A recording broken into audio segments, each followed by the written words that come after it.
alihi wa ashabihi wa man tabi'ahu bi ihsanin ila yaumiddin, amma ba'du. Allahumma la sahla illa ma ja'altahu sahla wa anta taj'alul hazna idza syi'ta sahla.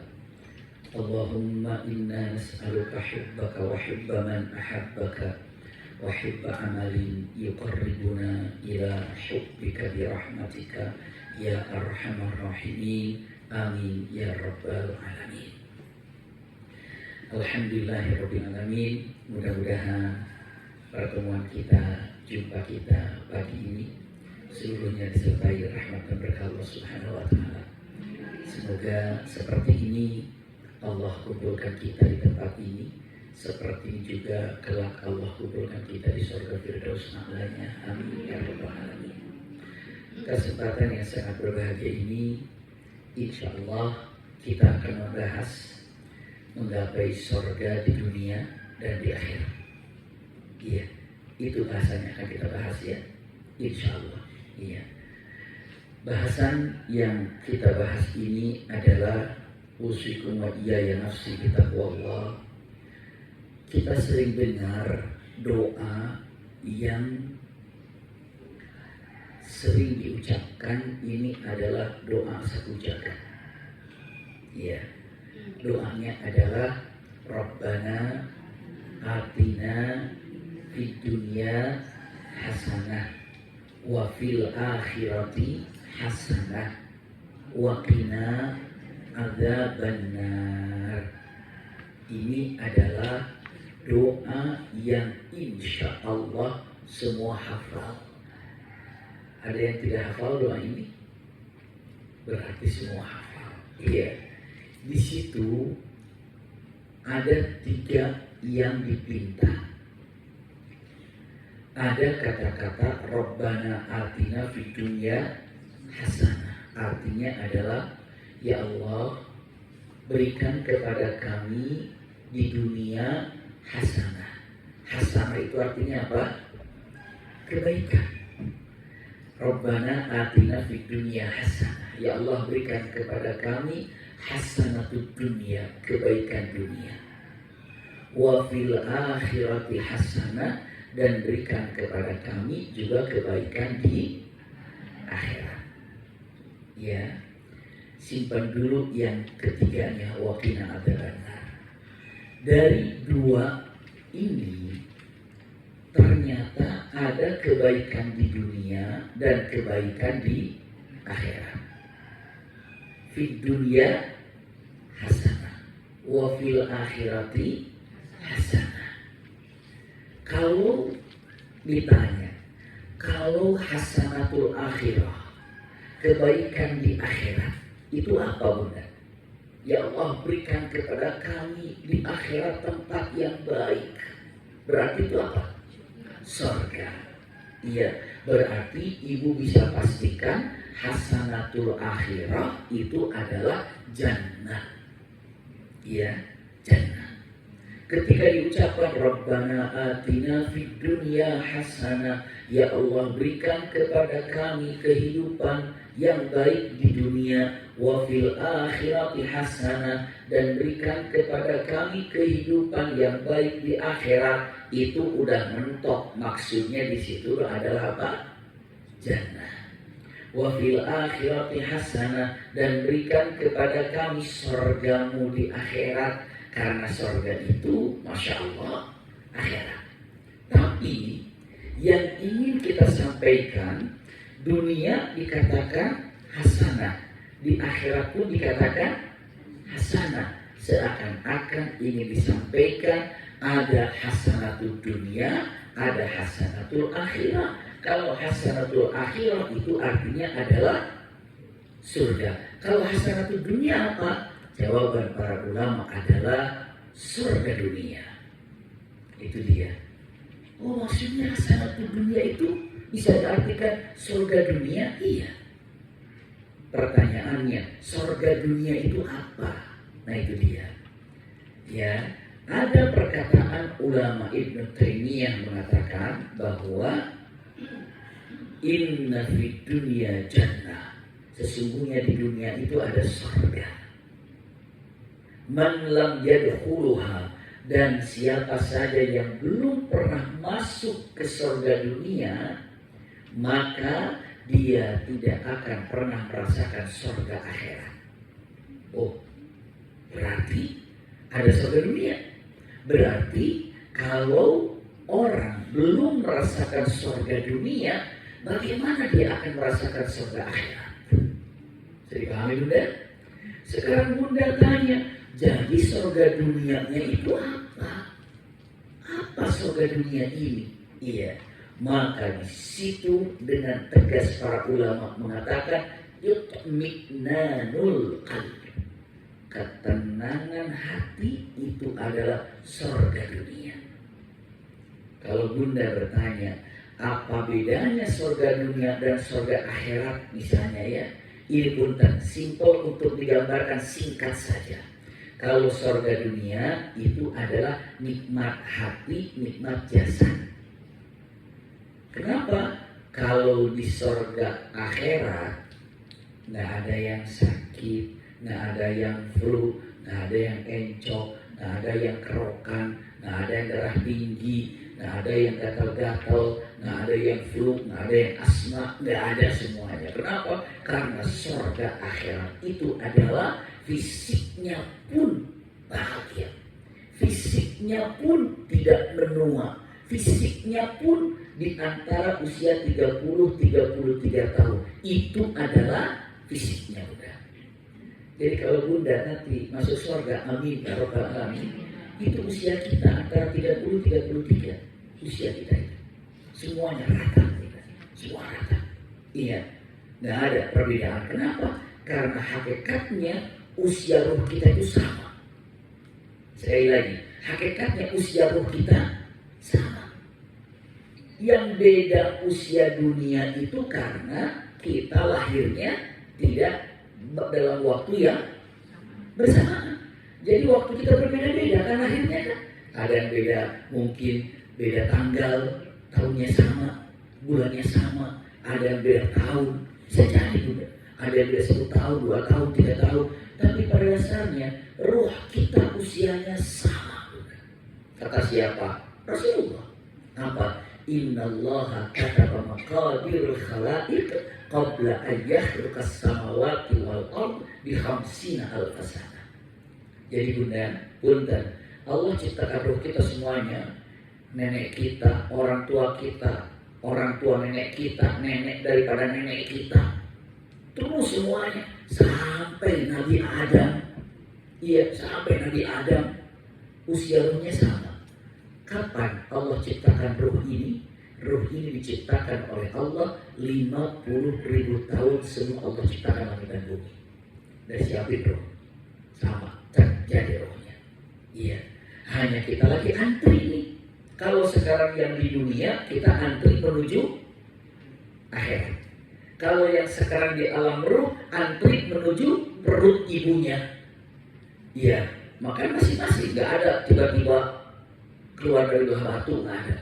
Tiba-tiba ketemu di mana misalnya di pohon gitu, di belahan pohon, nggak ada. Semua melalui apa? Rahim ibu. Nah, yang di alam ruh antri melalui pilihan Allah akan masuk ke rahim ibu yang mana? Yang sekarang kira-kira banyak daya lagi hamil sekarang. Mereka bayi itu lagi antri menuju ke mana? Ke dunia. Dari dunia kita lagi antri menuju akhirat. Kita lagi antri menuju alam barzakh. Gantian siapa? Hanya tinggal menunggu panggilan aja kita ini. Kita ini benar-benar hidup ini hanya menunggu panggilan. Panggilan apa? Panggilan dari Allah. Setiap hari kita dipanggil oleh Allah kan?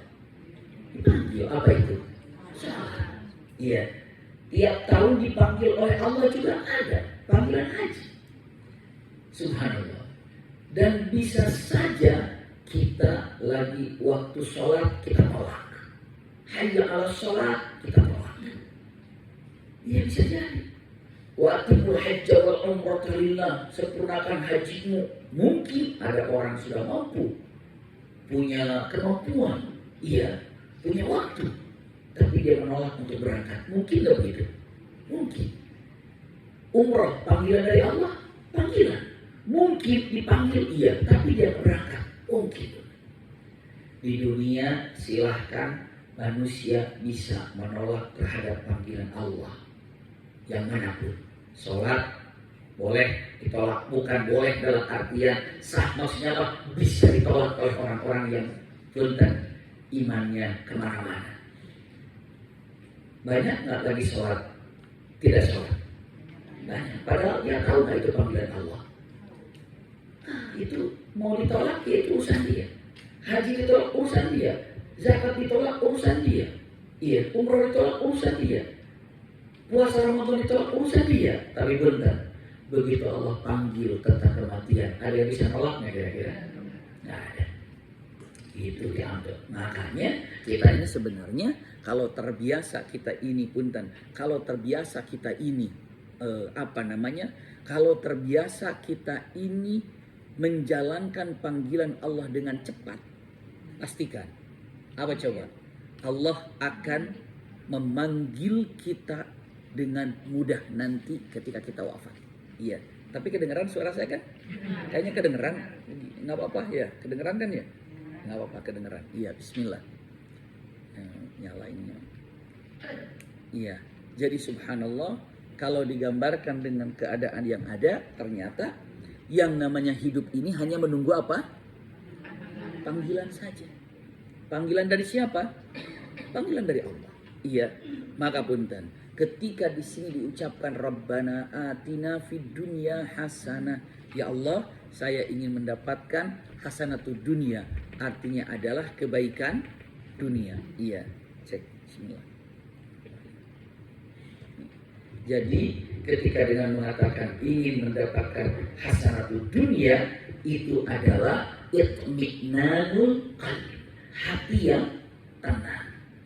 Kalau di dunia fisiknya bisa sakit nggak? Bisa. Fisik bisa sakit. Bahkan berbagai macam penyakit dirasakan. Mungkin di antara bunda ini yang sekarang ini ada yang rutin minum obat, mungkin dosa angkat iya, mungkin di antara bunda ini ada yang saat ini ia rutin mengkonsumsi apa dan apa dan apa, karena apa? Sakit. Itulah dunia bunda. Tapi sehebat apapun penyakit yang dirasakan, ada orang yang tetap tenang aja. Kenapa? Hatinya ini tenang. Maka sebenarnya bunda, orang yang merasakan surga dunia bukan orang yang hidupnya selalu baik-baik saja.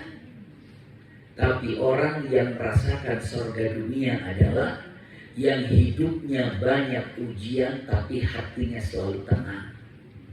Itulah orang yang sebenarnya merasakan surga dunia. Ulangi lagi ya. Jadi orang yang merasakan surga dunia adalah bukan orang yang hidupnya selalu senang-senang saja, baik-baik saja. Itu sebenarnya tidak merasakan surga dunia. Tapi merasakan surga dunia, ada hidupnya kesedihan, ada hidupnya berbagai macam punten permasalahan, tapi hatinya selalu tenang-tenang saja.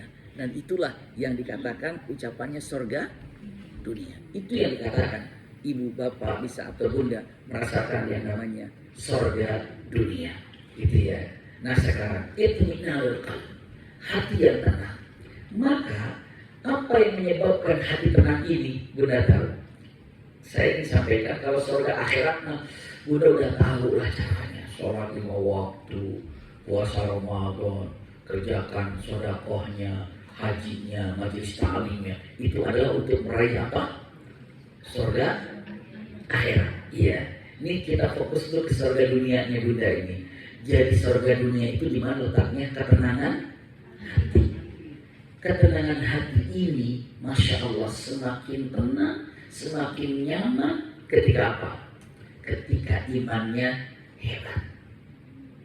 Iman yang harus dipupuk bunda, iman yang harus dikokohkan bunda, Iman yang harus ditinggikan, karena imanlah yang membuat hati ini menjadi tenang.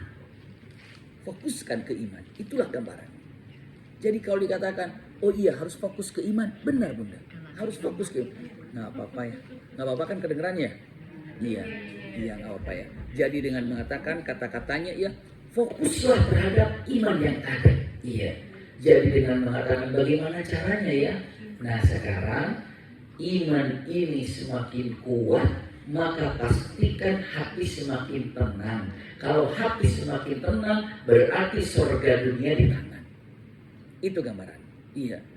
Rasulullah SAW, kurang apa kesulitan yang dihadapinya? Coba cek kesulitan. Kalau dilihatnya Rasulullah ini, belum lahir ke dunia, bapaknya sudah meninggal, sudah wafat. Masih dalam keadaan buaya, disusukan ke Halimatus Sa'diyah. Iya, 4 tahun diperkirakan. Lalu sampai ke ibunya 5, 6, mungkin hanya 2 tahun ibunya wafat. Sudah jadi yatim piatu. Serahkan kepada kakeknya, 8 tahun kakeknya wafat. Serahkan ke pamannya. Di pamannya, anak yang harus ditanggung oleh pamannya ada 14 orang. Pamannya tidak termasuk orang yang berlimpah hartanya, tapi punten namanya pamannya ini harus berusaha untuk membesarkan 14 anak ini, plus sekarang ada ponakannya. Siapa? Nabi Muhammad Rasulullah. Di usia 8 tahun Rasulullah sudah nggak enak ngerepotin paman. Di usia 8 tahun beliau sudah menggembala. Untuk apa? Untuk mencari dirham. Iya, mencari uang. Untuk apa? Membantu pamannya. Subhanallah.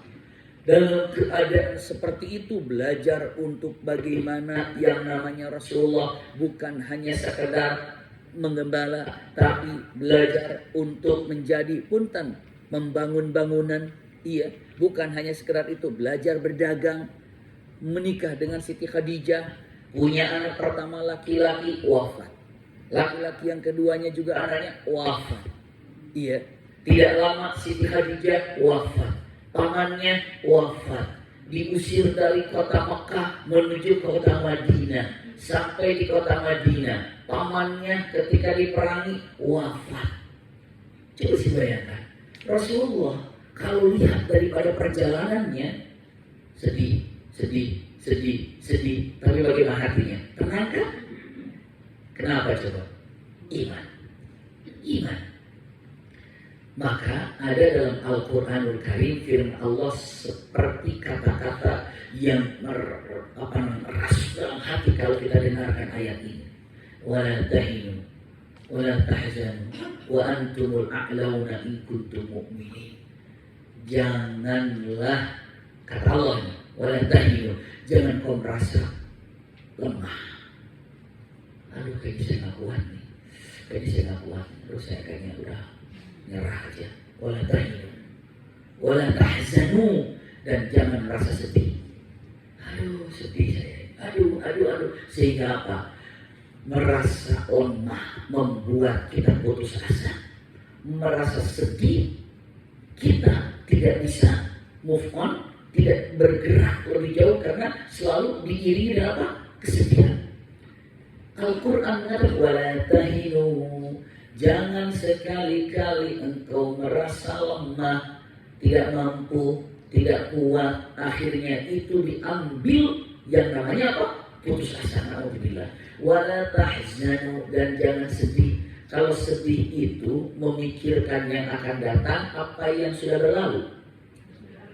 Ya, jadi kita sedih karena mikirin yang lalu. Wala tahzanu, jangan sedih bunda.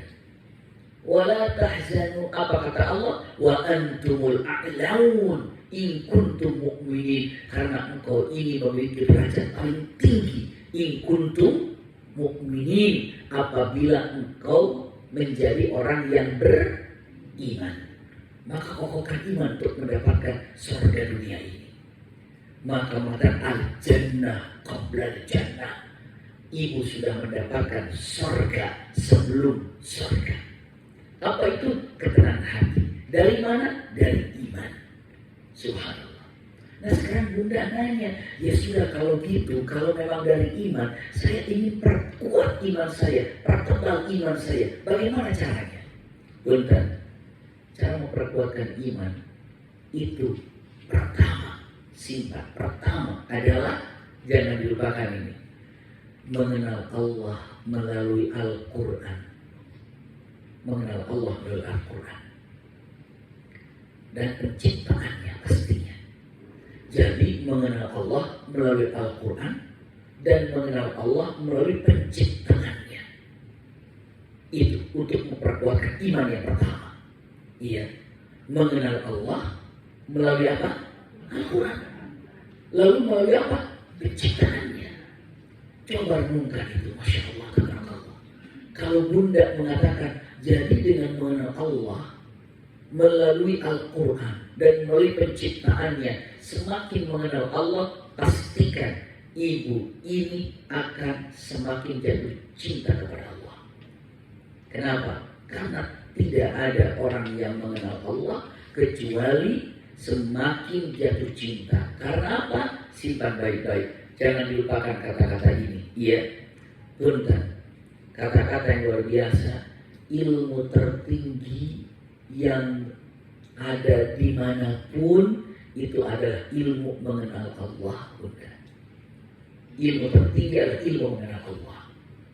Siapapun orangnya, tinggi gelarnya apa, tinggi jabatannya apa, setinggi apapun, sebanyak apapun hartanya, kalau tidak mengenal Allah, seperti halnya digambarkan para ulama, seakan-akan dia tidak punya ilmu apa-apa. Karena apa? Aneh. Yang menciptakan Allah, yang berikan rezeki Allah, kasih kenikmatan Allah. Masa nggak kenal sama Allah? Berarti setinggi apapun derajatnya, sehebat apapun ilmunya, ya sebanyak apapun hartanya, kalau tidak mengenal Allah, itu seperti dia tidak punya ilmu apa-apa. Karena ilmu tertinggi itu mengenal Allah. Ini untuk dipegang baik-baik. Karena apa?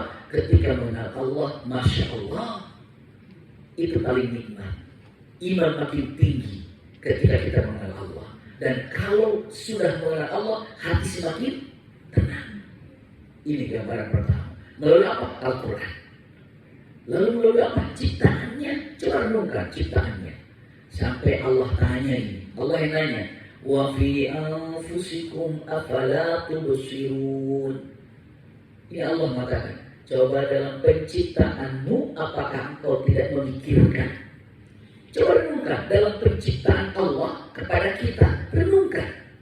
Kok iya ya, saya bisa dilahirkan, lalu disayangi oleh orang tua, lalu mendapatkan ilmu, lalu Masya Allah didapatkan pasangan hidupnya, lalu punya keturunan, lalu masih tetap diberikan rizkinya. Itu siapa yang atur itu?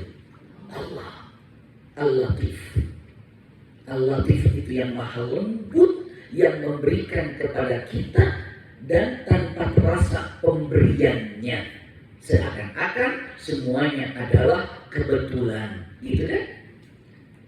Kebetulan. Kalau ibu ditanya, bagaimana dulu ibu bisa menikah dengan suami ibu? Iya, kebetulan saya satu kuliah, kebetulan saya dikenalkan, kebetulan. Tidak ada kebetulan, Bunda. Semuanya apa? Allah atur. Kenapa orang sampai mengatakan kebetulan? Karena saking lembutnya Allah mengatur skenario kehidupan, seakan-akan lepas daripada kontrol Allah, lepas daripada kehendak Allah. Padahal semuanya ada takdir Allah. Tahu Bunda takdir? Apa takdir ini? Ketentuan Allah. Bunda, kalau kita katakan takdir, di dalamnya itu ada 4 makna, Bunda. Takdir berarti ada 4 makna di situ, nggak boleh dipisahkan. Ini takdir Allah berarti ada 4 makna di sana. Satu adalah ilmu Allah. Berarti apa? Apapun yang terjadi kepada diri kita, semuanya atas ilmu Allah. Ilmu Allah itu apa? Allah tahu kepada kita. Tidak ada sehelai daun pun yang jatuh kecuali Allah tahu. Bahkan punten, ya, Allah tahu daun itu kapan mulai kuncupnya, dan kapan hijaunya, dan kapan menuaknya, dan kapan jatuhnya, Allah tahu. Dan kapan menyatu dengan tanahnya, Allah tahu. Takdir itu ilmu Allah pertama. Masya Allah. Bahkan Allah tahu suaranya. Allah tahu penyebab daun jatuh itu apa. Ilmu, ini kita bicara daun aja. Takdir masalah daun aja. Tidak ada satu daun yang jatuh di muka bumi ini kecuali atas takdir Allah. Berarti apa? Atas ilmu Allah. Apalagi sama manusia. Tidak ada permasalahan yang kita hadapi kecuali Allah tahu. Karena semuanya di bawah takdirnya.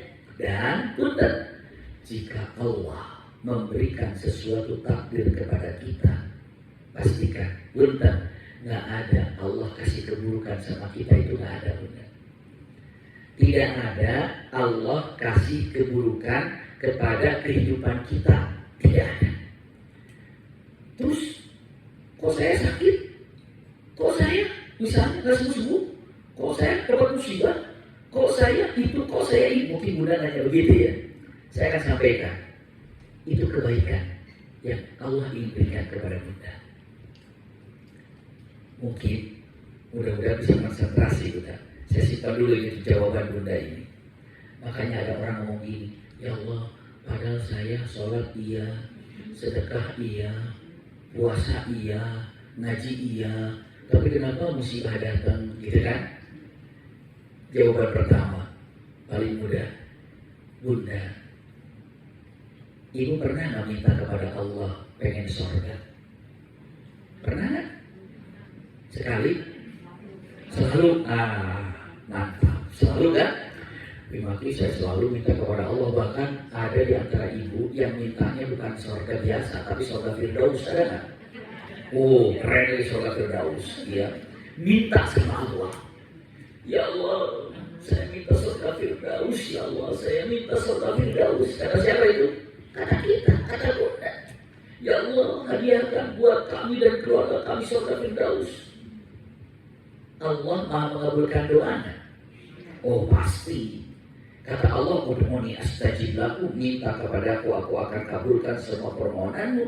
Allah ingin kabulkan doa kita, Bunda. Tapi yang namanya surga ada harganya, ada. Kalau dunia harga pakai uang, kalau di akhirat harga pakai apa? Ya, amal soleh.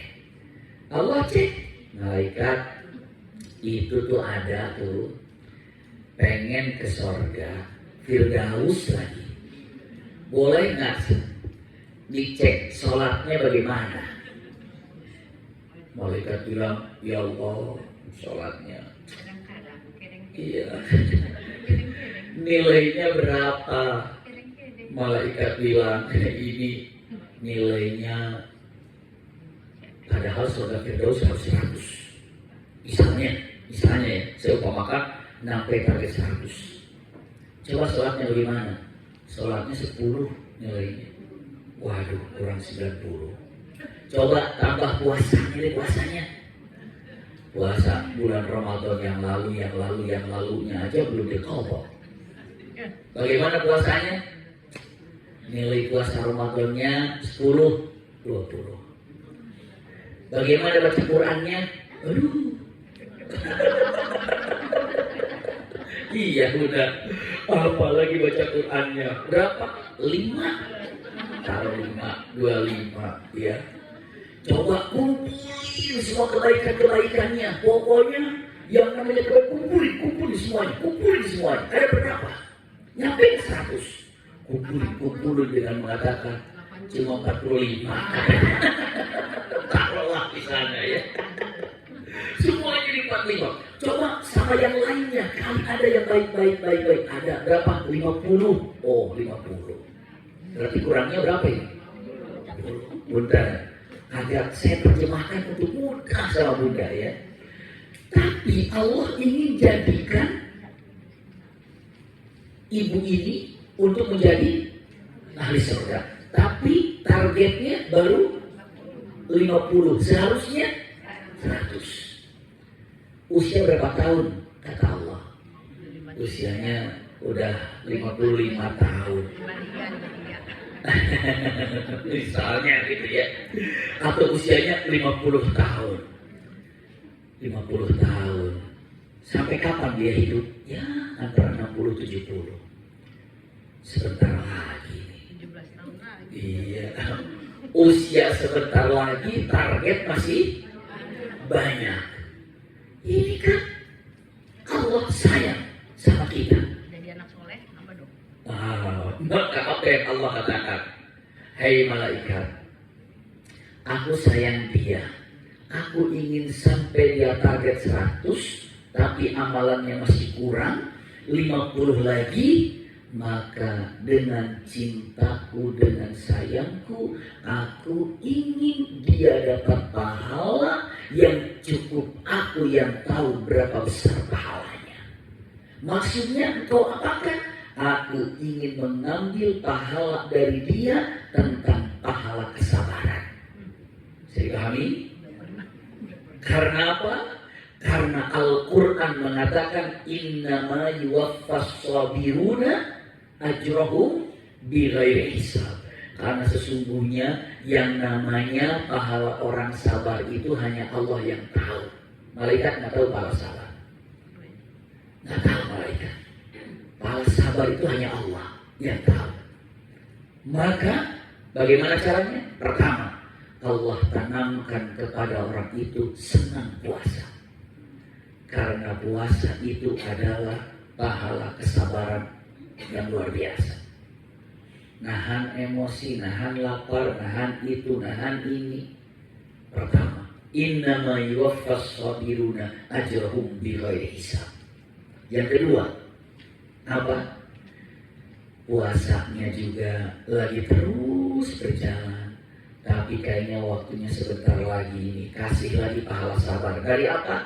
Kasih musibah. Terus musibah, kesedihan, masalah, itu, ini, penyakit, itu, musibah. Ditipu orang, dibohongin orang. Musibah nggak itu? Sabar nggak itu? Dan pahala naik. Masya Allah. Kasih penyakit dan pahala naik. Subhanallah. Itu, ini, musibah, berbagai macam. Akhirnya mengatakan, ya Allah, ini kenapa saya musibah selalu berlalu ya? Kenapa ya? Kalau paham dengan mengatakan doa apa? Surga itu yang sedang Allah jalankan untuk menuju surga. Subhanallah. Sampai berapa banyak orang muslimin muslimat yang wafat karena penyakitnya, ada nggak? Itu syahid. Kenapa? Orang yang sakit sampai wafat, apa coba? Masya Allah, dosanya dihapus, derajatnya diangkat. Kata Rasulullah, ibu punten lagi punya masalah, lagi sakit, nggak bisa tidur, itu penghapus dosa, pengangkat derajat, penambah amal. Jangankan masalah, jangankan sakit yang mungkin menahun, jangankan sakit yang harus tidur di rumah sakit. Rasulullah katakan, hatta syaukatan yushakuha. Anda tergores duri di tangan, itu tak berapa dosa diampuni oleh Allah. Itu tergores duri di tangan, itu tak berapa dosa diampuni oleh Allah. Nah, untuk bilang misalnya pun jangan gitu ya, ibu turun dari sini kepleset, gitu ya, kepleset, ternyata ada sedikit terkilir. Itu mungkin 2 hari sakit, itu tak berapa dosa diampuni, bukan? Itu bukan. Jangan pernah menganggap sedikit peristiwa yang membuat kita sakit itu adalah bukan tanpa ada pahala yang Allah siapkan. Jadi kalau Bunda bertanya dengan mengatakan ucapannya ya, kalimatnya, kenapa ya? Katanya disayang oleh Allah, tapi kenapa dapat kesedihan? Kenapa dapat musibah? Bunda tahu jawabannya apa? Saat Allah memberikan satu peristiwa apapun, hakikatnya itu adalah cinta Allah untuk apa? mengangkatkan derajat, menghapus dosa. Itu gambarannya. Iya, maka disitulah kita ini agar, punten ya, masalah terbesar itu kan dosa. Makanya dosa dihapus oleh Allah dengan beberapa cara. Cara pertama, punten, dosa itu dihapus oleh Allah. Cara pertama, itu diberikan oleh Allah keinginan hamba Allah untuk taubat. Diberikan keinginan untuk taubat. Dia sadar terhadap kekeliruannya, dia sadar terhadap kesalahannya, maka dia bertaubat. Itu pertama. Ditanamkan oleh Allah keinginan untuk bertaubat. Yang kedua, apa? Ditanamkan oleh Allah keinginan untuk melakukan amal soleh. Amal soleh, perilaku baik, amal soleh. Tiba-tiba keinginan untuk tahajud, tiba-tiba keinginan untuk duha, tiba-tiba keinginan untuk sedekah, tiba-tiba keinginan untuk silaturahim, tiba-tiba keinginan untuk ke majelis taklim, tiba-tiba keinginan untuk, masya Allah, menjenguk orang yang sakit. Keinginan-keinginan baik itu adalah Allah hadiahkan. Karena apa? Karena keinginan baik itu dapat menghapus dosa. Kata siapa? Rasulullah. Fatbi'is sayyi'atal hasanata tamhuha. Berperilakulah perbuatan baik setelah kau melakukan kekeliruan misalnya. Karena keliru kita selalu aja ada. Maka berperilakulah perilaku baik hasanah, maka setiap perilaku baik itu menghapus dosa. Termasuk majelis taklim ini, Bunda. Bunda sadar tidak sadar, ibu sedang duduk di majelis taklim begini, setengah jam, 1 jam, 1 jam setengah, itu seperti paku yang berkarat, besi yang berkarat, ya, terus dihampas, dikikir. Nanti besi yang berkarat kalau dikikir atau dihampas, kira-kira yang namanya besi itu akan jadi apa? Mengkilat. Kita ini banyak karatnya, Bunda. Dosa, kesalahan, suudzon, semuanya di majelis taklim itu seperti sedang dikikir. Habis. Maka keluar dari majelis taklim itu dosa itu sudah luntur. Habis. Makanya kenapa majelis taklim dikatakan taman surga? Kenapa? Karena orang surga itu, ahli surga itu hanya orang-orang yang tidak ada dosanya. Kalau masih ada dosa, masih nyangkut. Nah, sementara di dunia majelis taklim itu dikatakan taman surga karena di situ, benar, ya, hanya orang-orang yang siap untuk dibersihkan dosanya. Maka disinilah dikatakan taman surga. Karena orang-orang pada bersih dosanya. Sejak kapan Bunda dikikirnya? Sejak jalan dari rumah. Udah dikikir? Iya, udah dihabisi sejak jalan dari rumah. Kata siapa? Rasulullah. Man salaka tariqan yaltamisu fihi ilman sahalallahu bihi tariqan ilal jannah. Lagi majlis taklim dikikir, pulang dari majlis taklim bersih. Maka Rasulullah kalau selesai kajian, apa coba? Jadi para sahabat kalau selesai kajian pada duduk aja, kalau nggak disuruh pulang sama Rasulullah. Nah, udah pada tahu itu menghabiskan dosa. Maka Rasulullah katakan, kumu, badhabu, tarjimu, berdiri kalian, pulang kalian ke rumah masing-masing bersama dengan ampunan Allah, baru pulang. Kalau nggak disuruh pulang mah diam aja. Kadang-kadang ini di masjid atau di pesantren atau kajian baru kiainya segini saja kalau saya coba yang disampaikan udah hilang semuanya, ya. Belum kabar belum majlis sudah kabur semuanya. Kenapa? Padahal pun kalau Rasulullah di majlis taklim udah selesai ini, pada duduk, iya. Setelah ditutup dan subhanakallahumma bihamdika asyhadu an la ilaha illa anta, tutup, masih duduk. Rasulullah katakan, bangun kalian, pergi kalian, pulang kalian ke rumah masing-masing bersama dengan ampunan dari Allah. Kenapa? Tahu kalau majelis taklim itu adalah penghapus dosa.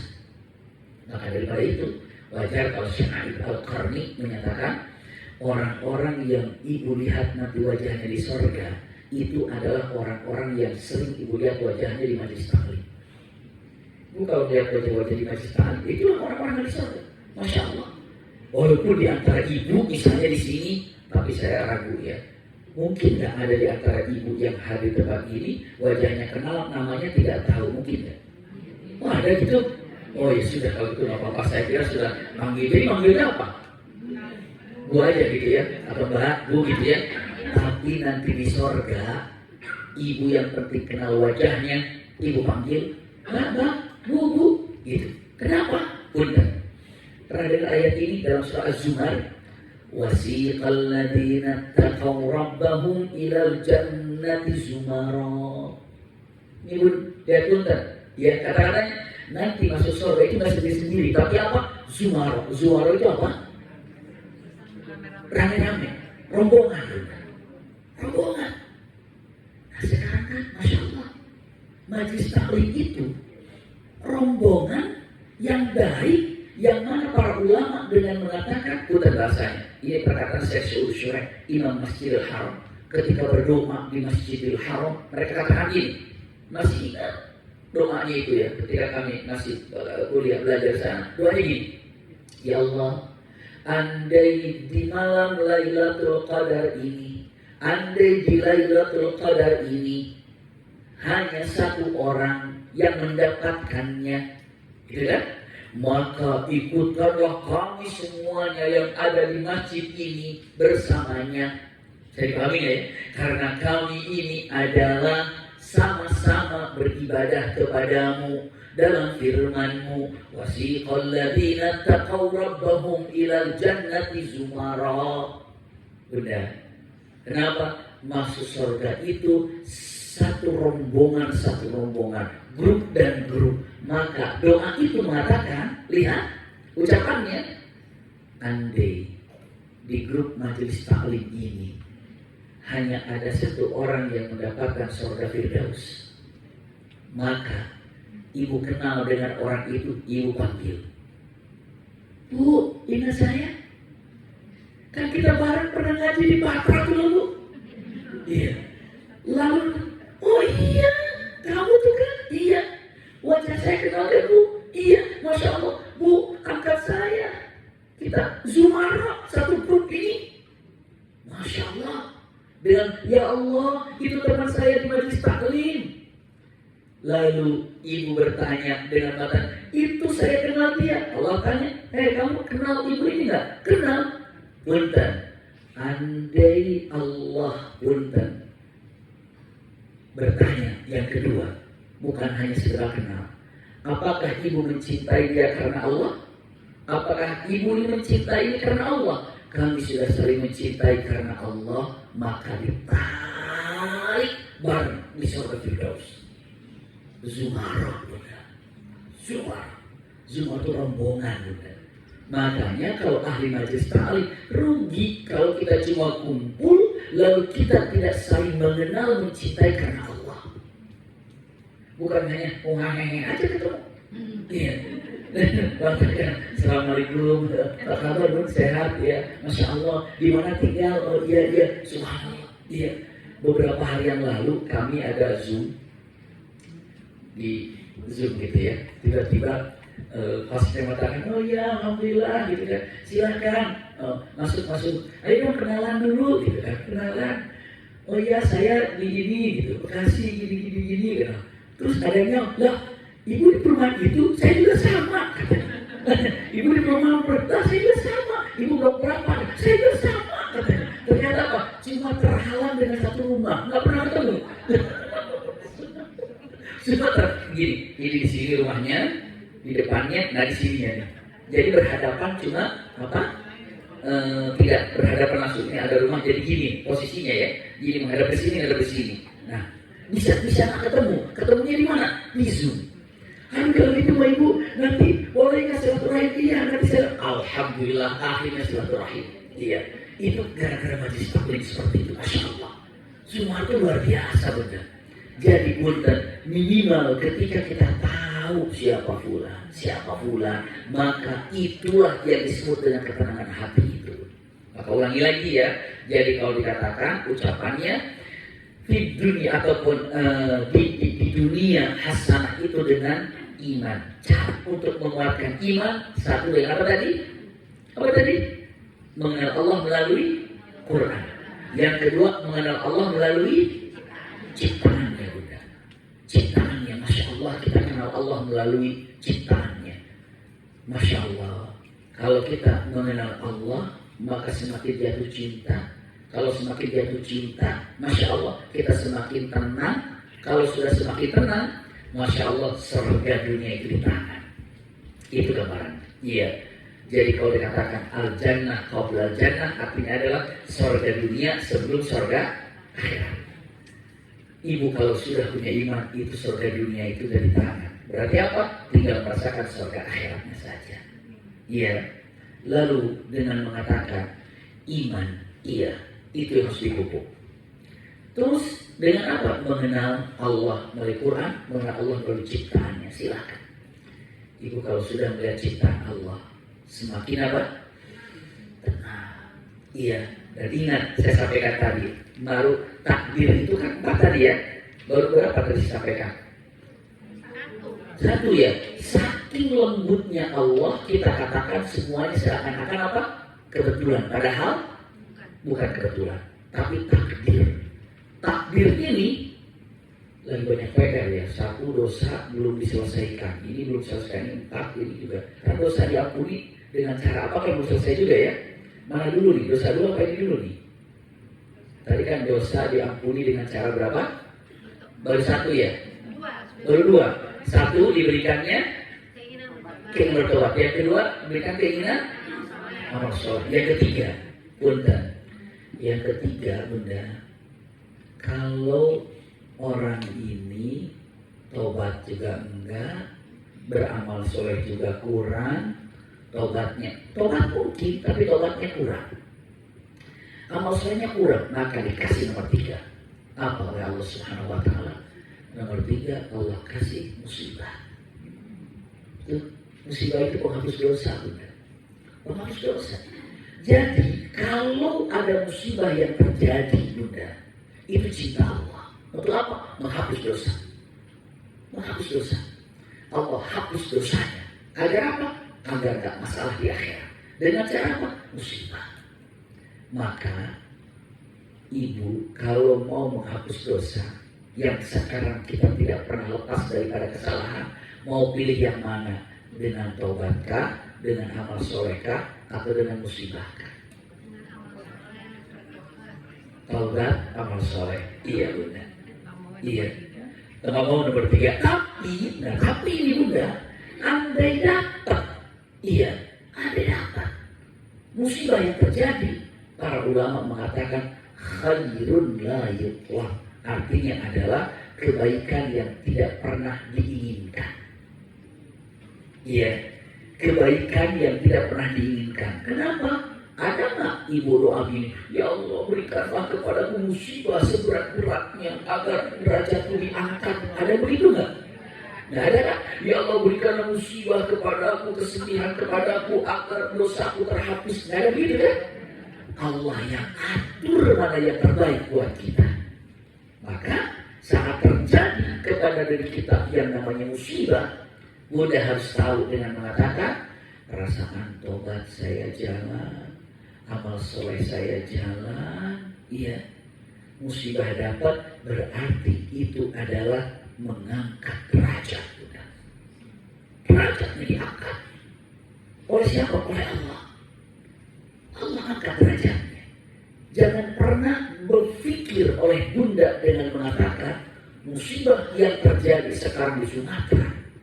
Iya, itu adalah dengan menyatakan kata-katanya kita tidak melihat untuk penyebab atau ini.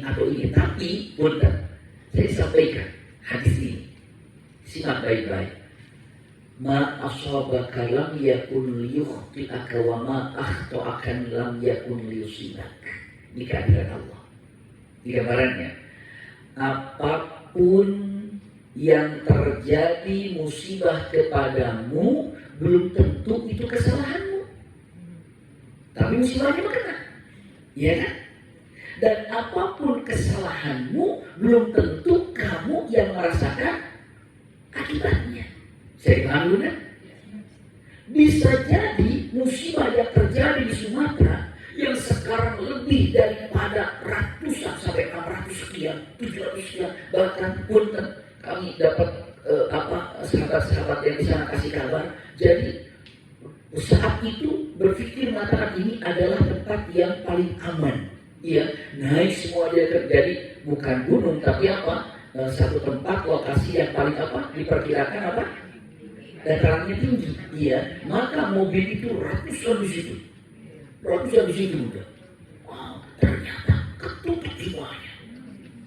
Dan sampai hari ini banyak yang wafat di sana dan belum ada yang bisa membuka. Kenapa? Harus ada orang banyak untuk menyelesaikannya. Gitu. Itu dengan mengatakan, cuman punten sudah mulai tercium bau-baunya ada di dalam. Masih banyak itu pun yang mencium dari mobil. Dan itu pun jenazah di dalam mobil. Mobil kan istilahnya kedap kan bunyi. Kedap mobil itu. Ini harus bagaimana? Tapi yang jelas dengan mengatakan yang terjadi kepada mereka. Saya tanya, kesalahan mereka belum? Iya, kesalahan mereka bukan? Bukan. Allah sudah mengatakan, kalau Allah menyampaikan kepada orang yang sedang bermusibah yang wafat dengan mengatakan peristiwa yang terjadi kepadamu, Allah mengatakan peristiwa yang terjadi kepadamu, musibah yang terjadi kepadamu belum tentu itu adalah kesalahan. Tapi karena kau sudah mendapatkan musibah seperti ini, gelar syahid ditahan, surga dapat, iya kan? Ibu dengan mengatakan, aduh kasihannya jenazahnya, aduh kasihannya ibu meluk anak sampai wafat anaknya, gitu kan? Sampai ibunya pun wafat. Kasihannya, tahu nggak bunda? Bukan berarti kita tidak kasihan atau apa, tapi sebenarnya kalau jenazah itu kita kan kasihannya kamu, dia akan bilang apa? Justru yang kasihan kalian. Kalian matinya kayak apa? Aku sudah syahid. Iya, aku sudah oke. Aku sudah aman. Bahkan kalau aku dipinta oleh Allah balik ke dunia, sorry, saya nggak mau. Nggak mau saya. Itu kan benar. Ini pertama ujian buat mereka. Keluarga masih hidup. Tahu nggak sebenarnya kita pun diuji dengan peristiwa ini, bunda? Diuji kita. Apa ujiannya? Seberapa ingin kita membantu mereka? Seberapa kita fokus untuk mendoakan mereka? Ada lo yang cuek-cuek aja. Iya, makanya yang antang aja, biarin aja. Cuek-cuek aja. Kenapa? Bukankah Rasulullah dengan mengatakan ucapannya, kalimat yang sangat luar biasa ya, tidak dikatakan orang itu imannya sempurna apabila ada orang yang kelaparan dan dia tahu kalau orang itu kelaparan. Ini bukan kelaparan lagi, bunda. Iya. Apalagi kehilangan segala-galanya. Ada kehilangan ibunya, kehilangan bapaknya, kehilangan suaminya, kehilangan istrinya, kehilangan anaknya. Sampai dia bingung, rumah saya di mana? Udah rata, udah. Kan gubernur yang di Aceh mengatakan berapa kampung udah hilang, katanya kan? 3 kampung hilang. Berarti kan itu gimana coba? Orang-orangnya berada di mana? Nah, ini dicek siapa kira-kira yang terniu dengan peristiwa ini. Itu berarti apa? Menunjukkan imannya seperti apa. Tapi kalau masih ada orang yang cuek terhadap peristiwa ini, kita pertanyakan imannya bagaimana? Taruhlah misalnya dia simpan dulu imannya, tapi kemanusiaannya itu di mana gitu ya? Masya Allah. Bahkan ada yang sudah berdatangan dari Jawa Barat berangkat ke sana, ada yang minta izin ke sana, untuk apa? Berangkat ke sana. Kenapa? Karena untuk apa? Coba membantunya. Usikum ya nafsi bitaqwa Allah. Ini adalah ujian buat mereka, tapi hakikatnya ujian buat kita. Kalau yang sudah wafat, bahagia udah, senang, iya. Justru yang kita jadikan gimana caranya ya untuk kita dalam ujian ini seperti apa kita ini concern untuk membantunya. Apa yang bisa kita lakukan? Mau dilakukan apa? Saya nggak bisa lakukan apa-apa. Doa. Iya. Saya punya nih tempat orang-orang yang dapat menyalurkan, kata ibu, silakan sampaikan. Apa saja. Iya. mau bahan makanan, mau apa, silakan. Kan banyak majlis-majlis taklim yang mengatur seperti yayasan, tapi fokus Bunda, mana yang terpercaya, bukan seudon, bukan apa Bunda, tapi apa? Kehati-hatian itu penting dalam syariat Bunda. Kehati-hatian itu adalah penting. Kenapa? Kita ingin sampai sang saudara kita kan. Mungkin di antara Bunda ada keluarganya yang kehilangan, mungkin ada keluarga besar di sini yang punya keluarga di Sumatera sana, subhanallah bisa jadi. Qadarullah, subhanallah, iya. Dan luar biasa kita juga yang namanya takdir semuanya gitu ya Bunda. Ada hal di tanggal yang itu ada yang minta untuk kajian kami ke sana di tempat yang memang ada musibah. Iya. Terus iya, lalu saya katakan memang nggak bisa jadwalnya. Iya. Karena 2 minggu sebelumnya minta dan hampir saya minta izin juga. Saya bilang bisa nggak? Tapi nggak bisa nih, kenapa? Ini kajiannya bukan rutin, tapi apa kajian sesekali. Kalau kajian sesekali kita tidak bisa izin. Karena apa? Karena kalau mungkin ya, kalau kami ini kajian itu lebih rutinnya daripada yang tidak rutinnya. Ada rutin yang bekanan, ada yang 2 bulan sekali, 3 bulan sekali, sampai cuma ada 6 bulan sekali. Ada kebagian cuma kalau ada ahad kelima baru dapat gitu ya. Kalau ada ahad kelima baru dapat, kalau ada Sabtu kelima baru dapat gitu. Nah itu dapat, kalau begitu ini kajian kayaknya nggak mungkin izin. Kenapa? Ini ya sudah saya katakan nggak jadi. Ustaz yang mau apa di sininya saya nganter tadi, saya nganter. Beliau pun siap untuk nganter kalau saya berangkat. Ternyata apa? Saya tidak bisa.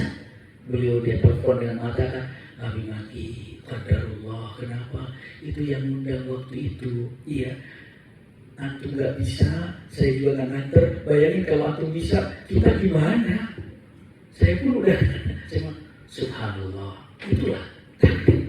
Ingat waktu di mana itu, yang apa itu, yang di daerah apa Jakarta, apa namanya itu, Banten itu ada yang terkena itu apa? Mana tuh? Tanjung Lesung, ya. Tanjung Lesung itu kan, itu pun qadarullah, luar biasa Allah takdirkan begitu. Kita pun sudah ambil tempat hotel di situ untuk apa? Untuk memang liburan di sana. Qadarullah anak saya ini sakit, amandel, harus dioperasi dan kita sudah atur. Dok, operasi berapa kira-kira? Ya ini paling 2 hari 3 hari selesai. Oh berarti bookingannya tanggal sekian. Oke. Qadarullah Bunda, setelah dioperasi kena tipes. Setelah dioperasi kena tipes. Padahal itu bookingan hotel udah oke. Iya, setelah dioperasi ini tuh kena tipes. Jadi kan lama kan? Iya. Akhirnya dia itu anak saya sudah manyun aja. Nggak jadi dari liburan, nggak jadi pada itu hotel gimana lagi? Itu mah subhanallah di sehari 2 hari itu kan itu masih dioperasi, masih di itu tipes itu kan hanya dibatalkan. Tahu kan? Itu di pagi hari tiba-tiba di rumah sakit banyak orang di belakang di IGD. Ada apa? Ini kejadian tsunami. Dicek ternyata pas di hotel yang di samping itu. Qadarullah semua. Makanya punten Bunda, jangan pernah kita katakan apa? Kebetulan. Tapi apa? Allah. Masya Allah, qadarullah. Maka takdir itu satu karena apa? Cinta Allah. Yang kedua, takdir ini tadi saya katakan takdir ini. Yang kedua ini apa? Takdir ini yang kedua tadi karena ilmu Allah, gitu kan? Masih ada catatan ini kan? Oke. Takdir itu karena ilmu Allah. Berarti Allah tahu yang terbaik buat kita, bukan? Yang kedua di dalamnya takdir itu adalah qudratullah, kekuasaan Allah. Kekuasaan Allah, bu. Coba apa yang terjadi, Masya Allah, sedahsyat itu terjadi. Kalau bukan kekuasaan Allah itu enggak. Bahkan ada yang namanya tempat-tempat justru aman. Qudratullah, kekuasaan Allah. Jadi kalau bicara takdir, satu ada ilmu Allah di sana, yang kedua ada kekuasaan Allah di sana, dan yang ketiga ada apa? Iradatullah, keinginan Allah. Iradatullah. Ada iradatullah udah di sana. Iya. Dan punten.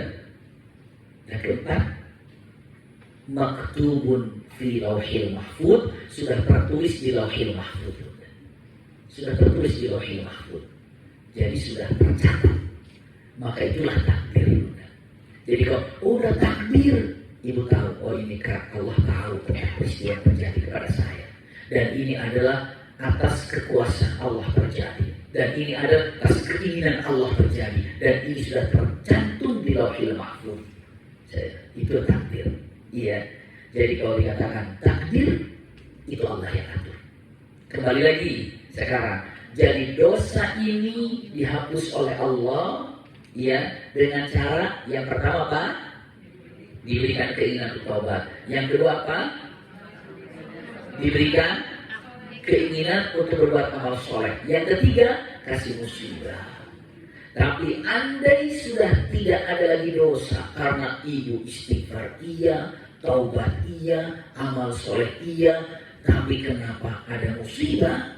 Bisa jadi bukan hanya penghapus dosa, tapi pengangkat derajat lebih tinggi lagi. Tinggi derajatnya. Pertanyaannya, coba cek baik-baik. Rasulullah selalu istighfar. Iya, taubatnya jalan, amal solehnya jalan. Dapat musibah enggak? Nah, itu dia. Siapa kita? Iya, siapa kita? Rasulullah aja luar biasa dahsyatnya. Maka punten ya, punten. Kurang adab kalau ada orang, ya Allah, padahal saya sholat, saya puasa, saya sedekah, saya bersedekah. Kenapa hidup saya? Kata Allah akan jawab, kamu sama Rasulullah baikan mana? Jauh gitu kan. Rasulullah aja ujiannya bertubi-tubi, bukan? Ditubi-tubi, diperangi, dihina, ya. Bukan ingin, banyak orang ingin membunuhnya, ada orang mencemokannya, penghinaannya, sekelas Rasul itu bukan. Jadi dapat nikmati kehidupan ini, dan itu bisa kita nikmati ketika hati ini bukan penuh dengan iman, sumpah dengan iman, semua akan dihadapi dengan senyum. Ketika terjadi takdir, iya, ada peristiwa berat. Oh, mungkin saya banyak dosa, alhamdulillah ya Allah, Engkau mengizinkan dosa saya dihapus dengan cara seperti ini. Ya Allah, pada saya sudah taubat ini, alhamdulillah Engkau mengangkat derajat saya. Selalu husnudzon dalam kehidupannya. Maka benar, ibu pernah sampai masyhur kitab ini diterjemahkan dalam mungkin lebih daripada 100 bahasa, bukan? Kitab yang ditulis oleh Syekh Aid Al-Qarni. Judulnya itu La Tahzan. Ya, jangan bersedih. Ibu punya? Belum dibaca kan? Ya belum. Iya, ibu cuma beli aja kan? Itu bu, ketika buku itu viral, La Tahzan, kira-kira mungkin 2006, 2007 gitu kan? Itu lagi viral-viralnya di Indonesia, buku La Tahzan yang kuning itu. Saya itu setiap majlis taklim di waktu itu ada yang kasih buku La Tahzan. Sampai lebih daripada 3 buku itu. Saya hadiahkan sama yang mau gitu kan. Oh, buku La Tahzan. Tahu bunda? Artinya La Tahzan itu yang bersih kan? Bunda, kita pernah langsung ikut seminarnya beliau. Buku La Tahzan ini isinya, intinya. Jadi kalau kata-kata intinya itu ya, itu intinya gitu ya, intinya dalam La Tahzan ternyata 3 intinya itu bukan. Iya. Jadi yang pertama, La Tahzan itu jangan bersedih gitu kan? La Tahzan berarti jangan bersedih. Pertama, iya, jangan bersedih selagi kita masih bisa menyebut nama Allah. Untuk apa kita sedih? Kita masih menyebut nama Allah. Kenapa? Karena ketika menyebut nama Allah, pasti Allah ingat kita. Kalau sudah Allah kita sebut, Allah ingat kita, berarti Allah pasti jaga kita. Kata siapa? Allah. Fadkuruni, fadkurku. Maka ingat kau kepadaku, maka aku akan ingat kepadamu. Bahkan ada hadis nih dari Rasulullah SAW. Ihfadillah yahfaduka. Engkau jaga Allah di hatimu, maka Allah akan menjagamu. Ihfadillah tajidhu tujahaka. Jaga Allah dalam kehidupanmu, maka Allah akan mengarahkan langkah hidupmu. Jadi kata Al-Qarni mengatakan, melalui daripada hadis ini, kenapa kita sedih kalau kita masih bisa nyebut nama Allah satu itu. Bayangin Bun, kita sebut Allah yang mengatur semua makhluk yang ada di bumi dan di luar bumi. Bahkan semua planetnya daripada Merkuriusnya, Saturnus, Uranusnya, Neptunusnya, Plutonya, buminya, semuanya yang jaga siapa? Yang mengatur pergerakannya siapa? Allah. Semua itu Allah. Kasih rizki, semua makhluk Allah. Mengatur kehidupan Allah. Lalu kita sebut nama Allah, kita sedang menyebut nama Allah yang maha luar biasa. Maka untuk apa kita sedih kalau kita masih bisa menyebut nama Allah? Sampai Allah katakan, ud'uni astajib lakum, minta kepadaku, masalah kamu apapun, sebut namaku, minta kepadaku, aku akan kabulkan. Kata siapa? Kata Allah. Terus kenapa kita sedih? Nah itu kata Syekh Al-Albani. Jadi semua peristiwa yang dihadapi kita punya Allah. Kenapa? Manusia saat mencintai mungkin cintanya kadang pergi dan kadang datang. Mungkin cintanya turun naik, tapi kalau kepada Allah cintanya bagaimana? Langgeng. Masya Allah, luar biasa. Bunda tahu yang namanya ada satu cinta ibu itu kepada anaknya tanpa apa? Terbatas. Kasih ibu sepanjang apa? Sepanjang masa gitu kan ada tuh kasih ibu Panjang galah. sepanjang jalan, bukan kasih ibu sepanjang masa gitu kan? Kenapa? Itu karena ada batasannya Bun. Nih Bunda saya sampaikan agar Bunda lebih jelas lagi nih. Ya Bunda, dalam hadis Rasulullah, Inna lillahi mi'atur rahmah. Sesungguhnya Allah memiliki 100 rahmat. Rahmat itu artinya apa? Kasih sayang. Ya, ulangi lagi. Allah memiliki 100 kasih sayang. Ya Bunda ya. Fa'anzalallahu wahidah. Allah turunkan satu dari 100 itu ke bumi. Allah turunkan satu ke bumi. Ya, berarti sisanya di Allah ada berapa? 99. Yang satu ini diturunkan ke bumi, Allah bagikan kepada seluruh makhluknya.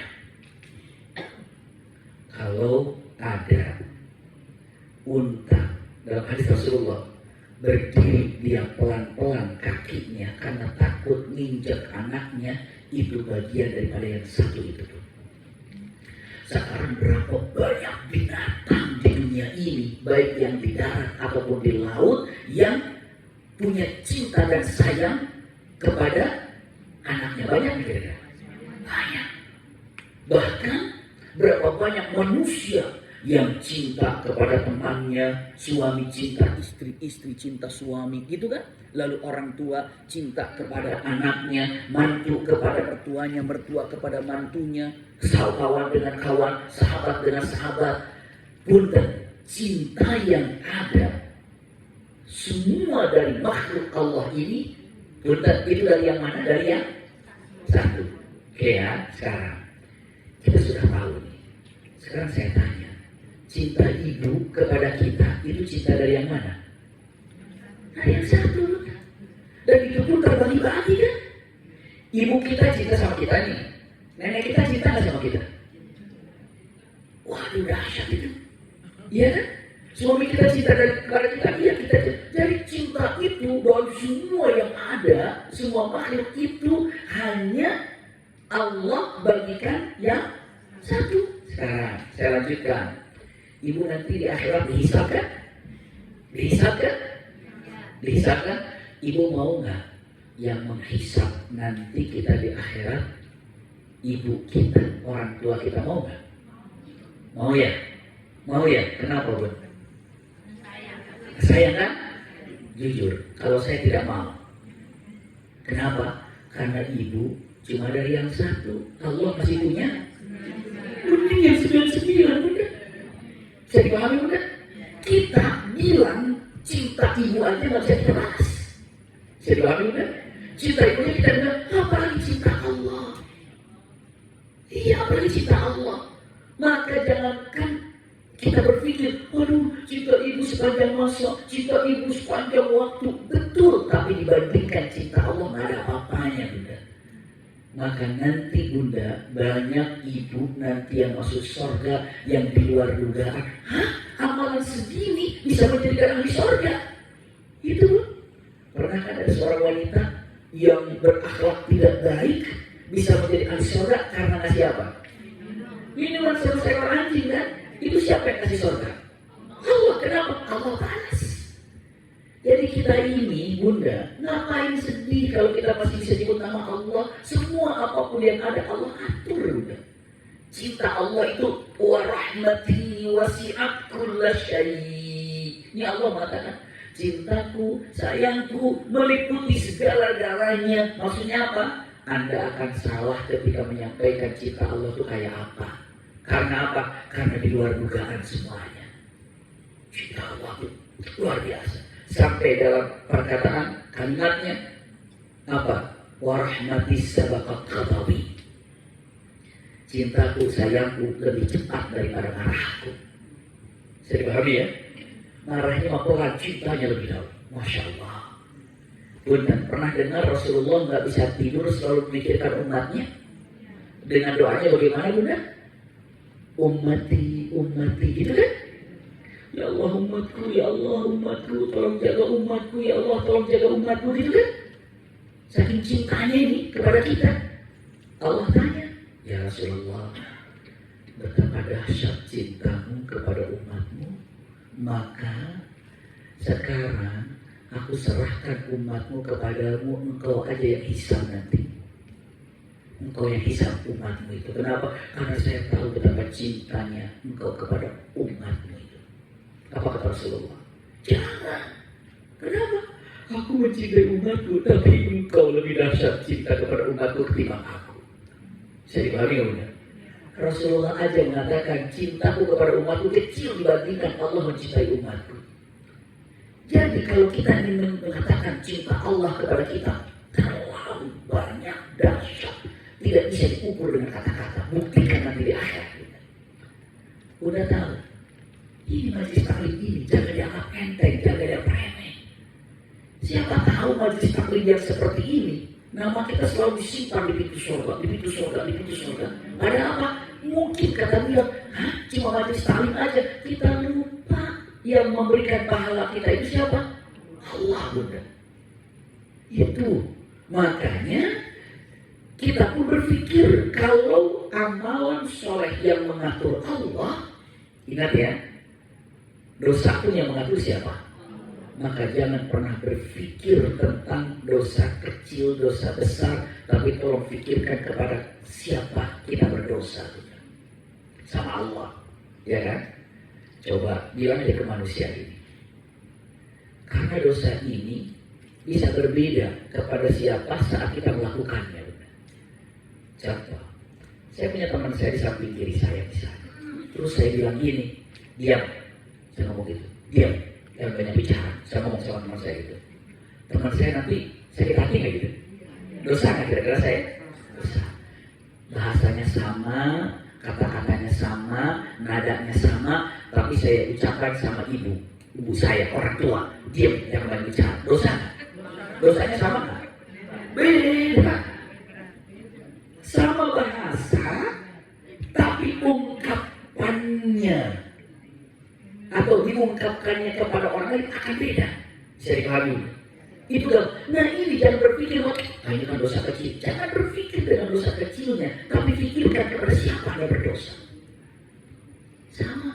Suami, iya, berbohong kepada orang lain dosa, tapi berbohong kepada istrinya jauh lebih dosa. Sama. Istrinya menyakiti orang lain dosa, menyakiti suami lebih dosa. Kenapa? Karena ini bedanya begitu, Bunda. Orang yang terdekat itu akan berpahala lebih besar ataupun bisa menjerumuskan lebih dalam. Maka itulah ketika kita bermuamalah dengan Allah Subhanahu wa taala ataupun ibadah kepadanya. Jadi ketika melakukan kebaikan, Allah yang atur, tenang aja. Iya, nggak usah. Ya Allah, tolong catat amal-amalanku, nggak usah. Umroh berangkat. Begitu pulang umroh bawa tulisan apa? Lagi ngitung di Madinah saya 4 hari 5 kali sholat setiap hari, sekali sholat 1000 kali berarti sekian. Mekah 100.000 kali berarti saya nggak usah sholat lagi. Kacau. Nggak usah sholat lagi kenapa? Nggak usah, cukup aja Allah yang ngatur. Itu keikhlasan gitu begitu kan? Inna sholati wa nusuki wa mahyaya wa mamati lillahi rabbil alamin. Itu ya. Maka dengan menyebutkannya tadi ya subhanallah, dosa ini dihapus dengan cara tadi apa? Dengan taubat. Yang kedua, maksudnya. Yang ketiga, nah ibu, kalau nih 3 dikerjain, taubat enggak.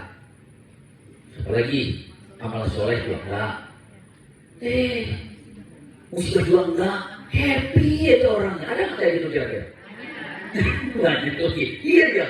Dolimin orang ke sana kemari, bohong ke sana kemari misalnya, nyakitin orang ke sana kemari misalnya. Tapi kelihatannya makmur-makmur aja nih, sehat-sehat aja nih. Allah mengatakan, sanastadrijuhum min haitsu la ya'lamun. Itu namanya istidraj. Tahu istidraj benar? Istidraj ini dibiarkan tetap bahagia, bahkan dikasih lagi, biar dia makin lupa terhadap akhirat, makin ketutup hatinya udah istidraj.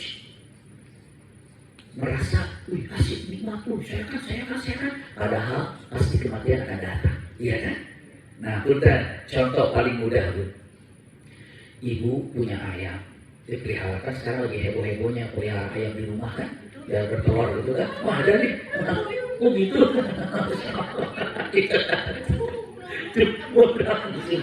Iya, nah. Pantesan ada bunyi tadi ya, oh gitu ya, iya. Oh pantesan, masya Allah. Nah, ibu sekarang ini pelihara ayam dari kecil misalnya kan, dengan niatnya nanti kalau sudah gede apa? Ya ada yang bertelurnya, berlebaran gitu ya.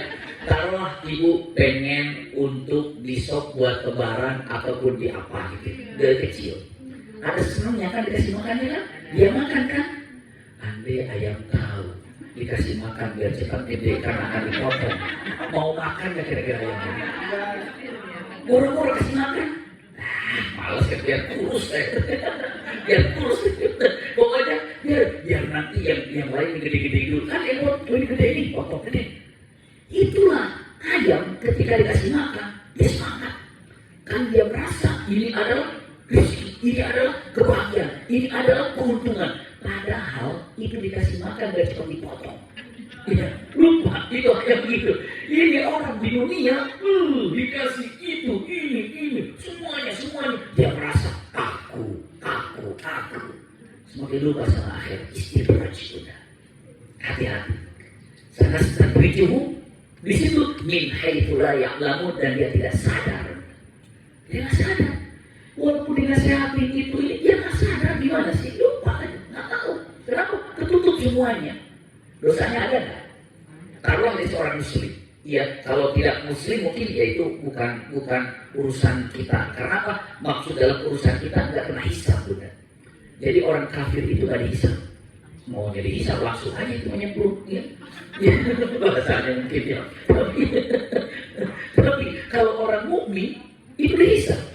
Taruhlah yang istidraj itu orang yang mengatakan 2 kalimat syahadat. Mungkin ya itu?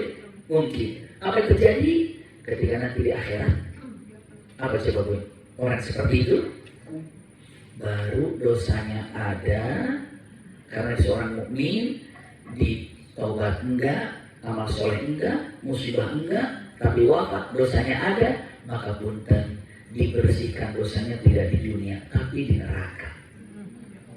Mampir ke neraka, dicuci neraka berapa tahun, ratusan miliaran tahun, udah selesai baru pindah ke surga. Itulah doa yang sekarang kita pelajari. Rabbana atina fid dunya hasanah Hasanatul dunia itu tadi tuh iman itu bun, menenangkan hati. Hasanatul dunia. Wa fil akhirati hasanah itu mas surga. Ya bun ya. Wa qina adzabannar artinya apa? Bebaskan kami dari api neraka. Maksudnya adalah jangan sampai mampir ke neraka. Wa qina adzabannar itu maknanya adalah masuk surga langsung tanpa mampir ke neraka, itu wa qina adzabannar. Makanya doanya pakai wa qina adzabannar. Jadi saya terjemahkan bebas nih. Masya Allah, hari ini kita sedang pelajari surga dunia dan akhiratnya, terutama surga dunianya. Iya, punten. Saya terjemahkan bebas. Rabbana atina fid dunya hasanah. Ya Allah, berikan kepada kami kehidupan di dunia yang baik, menenangkan hati. Ya, karena iman yang kami miliki, jadikan iman ini sebagai penenang hati, itu adalah hasanatul dunia. Wa fil akhirati hasanah, dan berikan kepada kami kehidupan di akhirat adalah surgamu, Firdausul A'la. Wa qina adzabannar, masuk surganya langsung tanpa mampir ke neraka. Maksudnya apa? Jangan menjadi orang yang istidraj tadi. Iya, yang mampir ke neraka baru ke surga. Nah kalau bunda semuanya Masya Allah ke surga semua langsung. Andai ada satu orang di antara ibu nanti di Firdausil A'la, ibu panggil orang itu. Kenapa? Kita akan masuk surga apa? Zumarah, sama-sama. Maka tolonglah saling mencintai di antara muslimin muslimat, khususnya punten di tempat yang indah ini adalah taman surga. Taman surga bunda. Iya, ini taman surga yang kita miliki. Wallahu a'lam bishawab. Ya silakan kalau ditanyakan, masih ada kesempatan. Mangga, Allah barik fiik.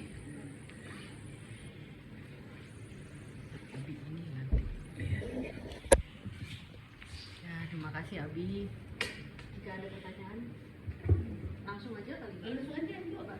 Bacain. Saya bacain. Kalau dibacain boleh. Saya bacain. Mau baca, saya baca juga boleh.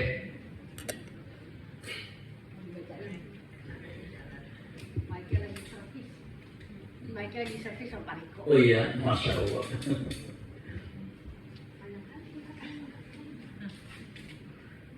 Nah, kalau susah tulisannya, saya kurang pandai baca bahasa ini. Aku baca bisa. Assalamualaikum warahmatullahi wabarakatuh. Semoga Abi Maki dan jamaah selalu berada Amin. dalam ridho Allah Amin. Subhanahu wa taala. Di luar tema ya Abi, bagaimana kedudukan sholat witir 3 rakaat? Banyak yang bilang adalah sholat penutup, beberapa ada yang bilang dikerjakan setelah sholat isya. Khawatir malam tidak bangun karena witir dikerjakan cukup sekali. Demikian Abi Maki. Masya Allah, jazakumullah khair. Saya sampaikan bismillah ya. Bismillahirrahmanirrahim.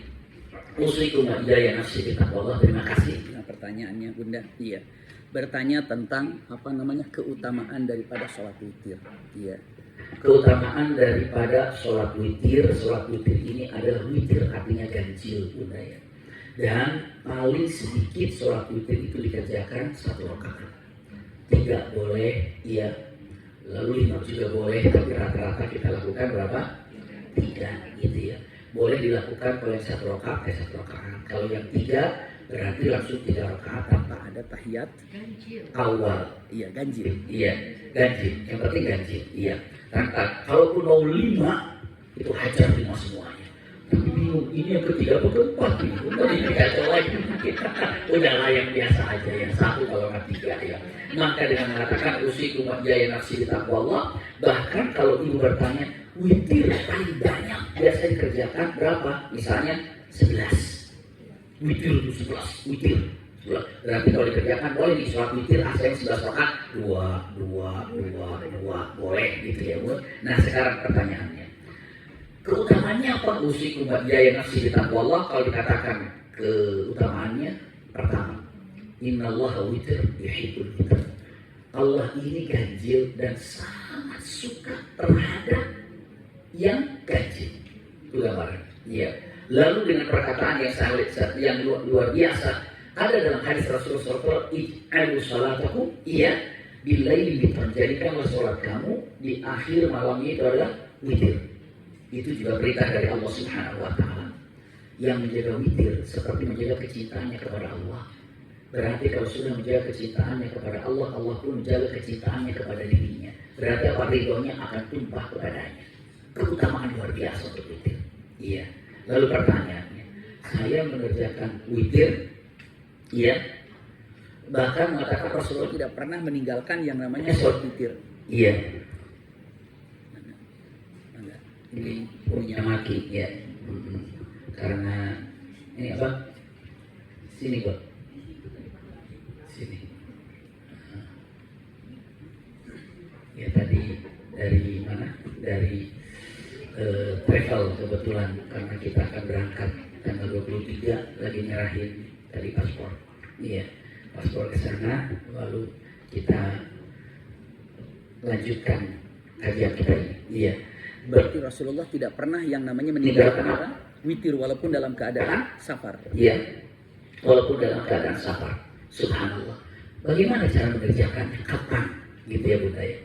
Kalau keutamaan dahsyat. Bunda bisa mengerjakan witir setelah sholat isya. Boleh. Boleh, Bunda. Iya. Juga boleh Bunda mengerjakan witir nanti bangun malam, tahajud, lalu witir. Boleh, Bunda. Nah sekarang Bunda nanya lagi. Kok pada boleh dua-duanya? Itu karena satu, Abu Bakar As-Siddiq kalau mengerjakan sholat witir itu setelah sholat isya. Umar ibn Khattab mengerjakan sholat witir itu adalah kalau qiyamul lail baru witir. Oke, maka dulu. Kenapa Abu Bakar mengerjakan witir setelah sholat isya? Jawabannya karena kekhawatiran tidak bangun. Oke, iya. Umar bin Khattab kenapa melaksanakan sholat witir? Punten, apa? Setelah qiyamul lail, mungkin jam 3, jam 4 gitu ya, setelah tahajud gitu. Karena apa? Umar sangat yakin mampu untuk menjalankan witir di situ. Dan memang kenyataannya pun sama.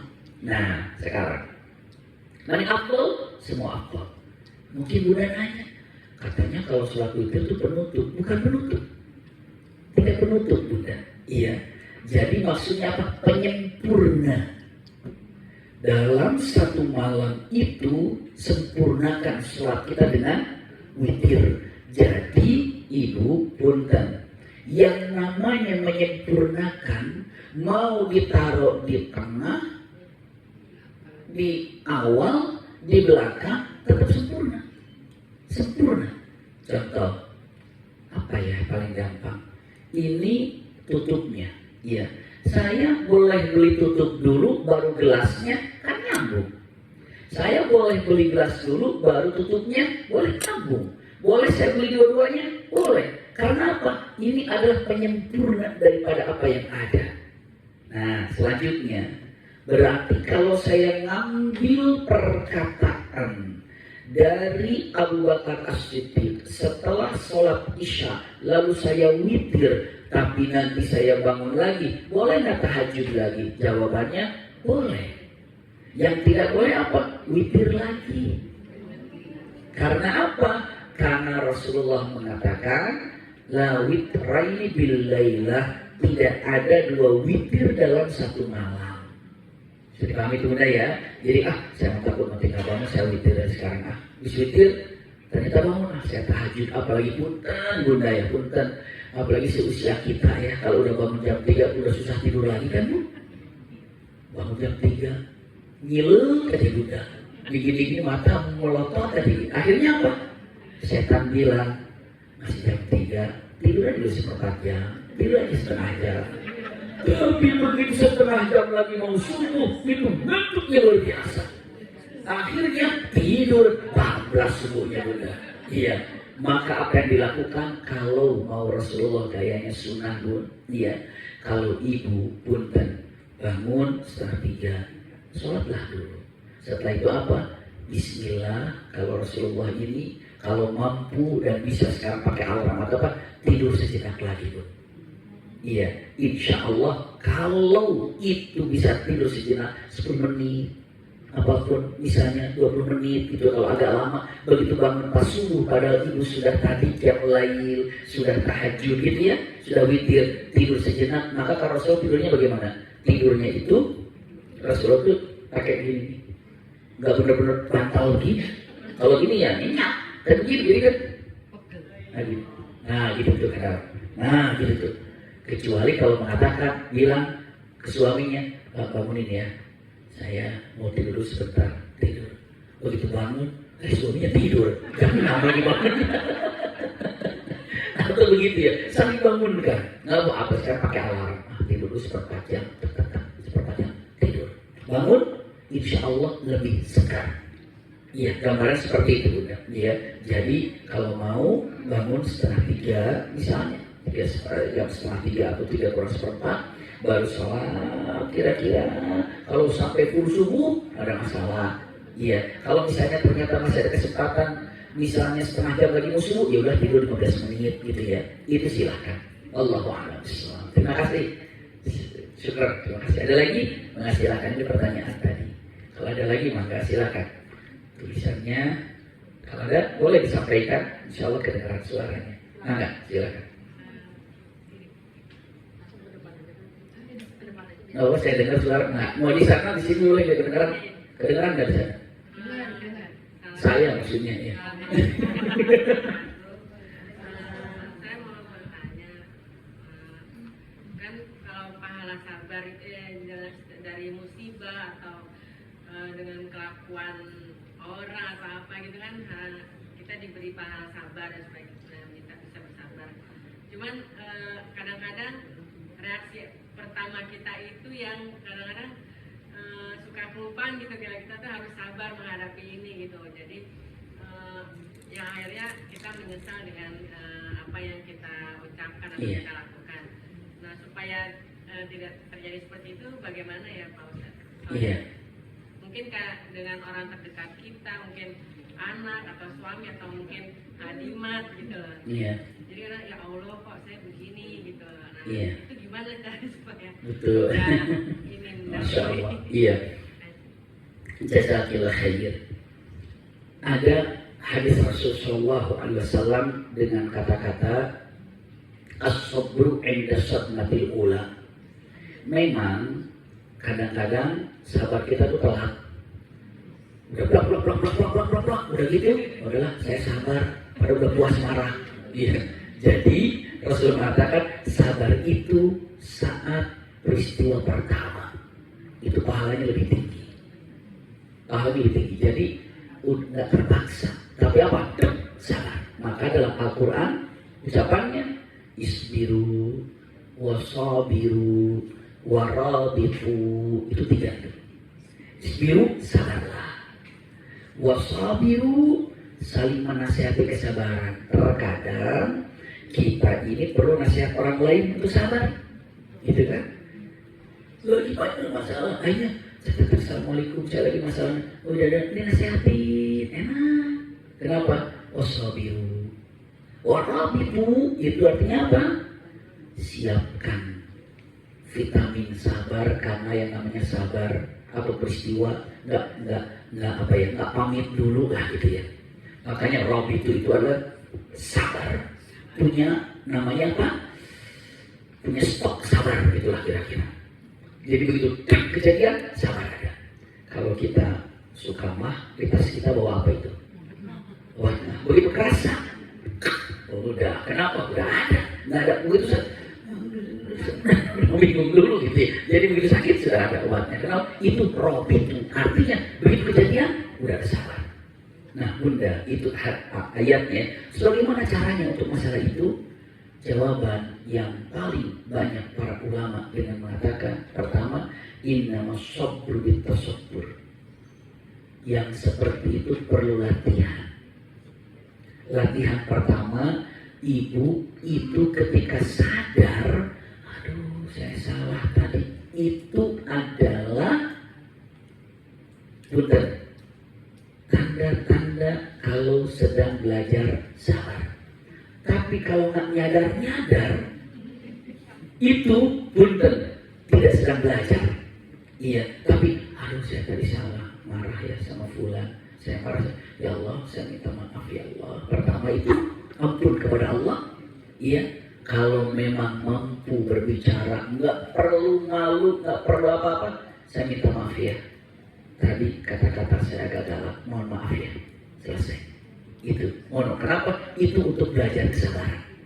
Belajar kesabaran itu penting. Iya, jadi innamas sabir itu sabur. Yang kedua, minta kepada Allah. Ya Allah, berikanlah kepadaku, ya, kesabaran. Hadiahkan kepadaku hati yang bersabar. Itu gambarannya. Iya, jadi belajar pelan-pelan untuk memberikan sabar. Yang kedua, berdoa kepada Allah untuk menjadikan. Yang ketiga, kata-kata yang sangat hebat. Apa coba? Rasulullah mengatakan, orang yang paling kuat di dunia itu adalah bukan orang yang paling satu kali banting jatuhnya orang, satu pukul orang bisa jatuh. Tapi apa? Orang yang bisa nahan marah itu paling kuat. Paling kuat derajatnya adalah orang yang bisa nahan emosi. Itu gambarannya. Iya, ya, belajar. Makanya terus selanjutnya Rasulullah katakan, bagaimana caranya ketika menahan seperti itu agar sabar cepat. Ketika itu zikir dengan mata astagfirullah, astagfirullah, astagfirullah. Itu caranya. Iya. Wallahu a'lam bishawab. Iya. Enggak, silakan. Maaf, Abi, tadi mungkin saya terlewat. Tadi Abi bilang di buku Al-Tazat ada 3 poin. Iya. Tadi Abi menjelaskan yang Baru satu ya? Oh iya, iya. Semua itu berarti semua sepakat baru satu nyatanya. Iya. Jadi kesana kemari tadi kita ya. La tahzan ini 3 intinya. 1, nggak perlu sedih selagi masih bisa nyebut nama Allah, karena Allah menggerakkan semuanya. Yang kedua, jangan sedih selagi masih bisa sujud beribadah kepadanya. Iya, masih bisa sujud kepada Allah, itu gak usah sedih. Kenapa? Berarti apa? Kita masih diberikan kesempatan untuk beramal soleh. Sujud itu artinya beramal soleh. Gak usah sedih. Selagi masih kita bisa baca Quran, masih bisa sujud, masih bisa berinfak, masih bisa majlis taklim, masih bisa silaturahim. Itu gambaran. Jadi ketika dia mengatakan kenapa sedih sih? Kita kasih disebut nama Allah, tenang aja. Kan itu takdir. Yang mana di sutra 4 isinya kan? Ada yang namanya pengetahuan Allah, qudratullah, iradatullah, lauhul mahfuz. Yang dimana pada udah mentok di situ takdir. Yang pertama, Aid Al-Qarni mengatakan Syekh Aid, gak perlu sedih. Kenapa Anda sedih? Karena Anda masih bisa disebut nama Allah. Yang kedua, kenapa Anda sedih? Karena Anda masih bisa sujud kepada Allah. Yang ketiga, nggak perlu sedih. Kenapa? Karena Anda masih bisa bertobat kepadanya. Iya. Kenapa? Karena sebab masalah dari dosa kan. Perbanyak tobat, perbanyak istighfar. Selagi kita masih bisa tobat, apa yang perlu disedihkan? Kenapa? Karena kesedihan itu apabila, ulangi lagi, kesedihan sesungguhnya adalah apabila kita wafat dengan membawa dosa. Tadi cara menghapus dosa tadi. Mobil yang mana? 1, 2, 3, apa keempat? Jawabannya apa? 1 dan kedua. Iya, ketiga enggak. Apalagi keempat, alhamdulillah. Iya, kita tidak minta kepada Allah agar tidak didapatkan berkat ini. Seperti itu. Terima kasih. Syukran Allah barik fiik.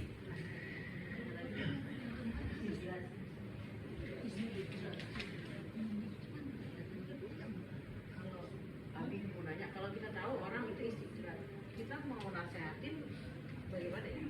Iya. Untuk Kita syirik aja gitu. jadi kalau istidraj ini, ya, kalau kita punya teman atau mungkin kita bisa nyampaikan, jangan kata-kata tahu nggak, kayaknya kamu istidraj itu, wah itu parah itu. Istidraj itu apa? Itu ahli neraka, cuma nggak ada susah-susahnya di dunia, jangan begitu ya. Dan kita pun nggak tahu itu istidraj atau tidak. Maka sebenarnya nasihat sebaik apapun kalau salah mengatakannya jadi bumerang. Iya, nasihat sebaik apapun kalau tidak pakai cara, hancur caranya. Iya, sama sebelum apapun ajakan, ini ajakan buruk ini, tapi dengan cara itu bisa terajak nggak orang itu? Bisa ke bawah karena caranya. Maka mungkin dengan mengatakan, ya cara yang paling penting adalah doakan kita pertama kali. Ya Allah, mudah-mudahan dia sadar dan sadar, yakin. Karena kan cinta kita kepada ya Allah, saya itu benar-benar sayang sama dia. Ya Allah, berikan dia petunjuk dan kali cara mengatakan ada kesempatan ngaji yuk, itu gambaran paling indah. Iya, kenapa? biar kamu dapat nasihat dari Ustaz sana. Jangan dia. Itu malah jadi nantinya malah kabur gitu itu. Makanya dia mengatakan seperti itu. Masya Allah. Ini kadang-kadang punten. Kadang-kadang kalau ibu juga ya lihat, husnuzon itu selalu ada. Jadi ada seseorang, kami ada seorang guru, seorang ustaz ditanya dengan kameranya, dengan ada pertanyaannya gini, gimana hukumnya kalau ada orang ini, ya, dia itu nggak pernah berhijab dan dia tuh nggak pernah berhijab, gimana sih hukumnya tentang hijab itu, gitu kan? Dan di situ ada beberapa orang yang tidak berhijab. Itu kira-kira si ustaz aku ngomong apa sih?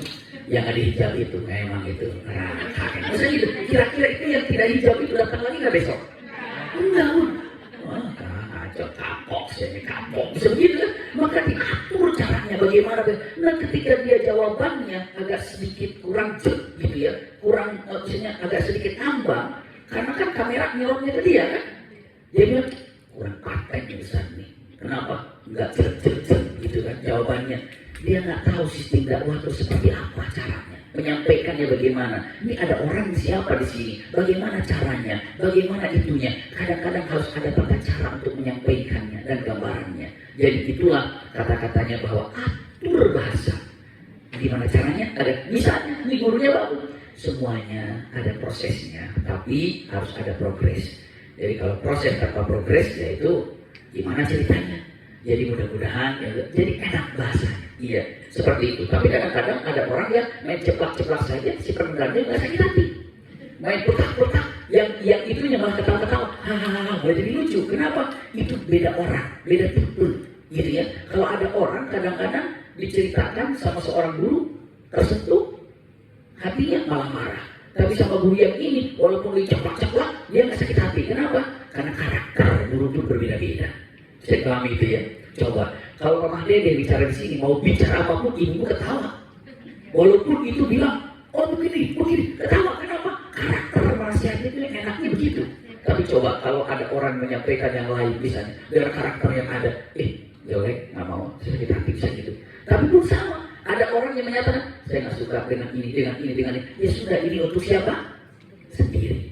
Itu sendiri. Oh, saya kalah sendiri. Saya nggak pas dengan ini, saya sendiri, saya nggak. Tapi jangan suka bla bla bla. Jadi gibah maksudnya kan?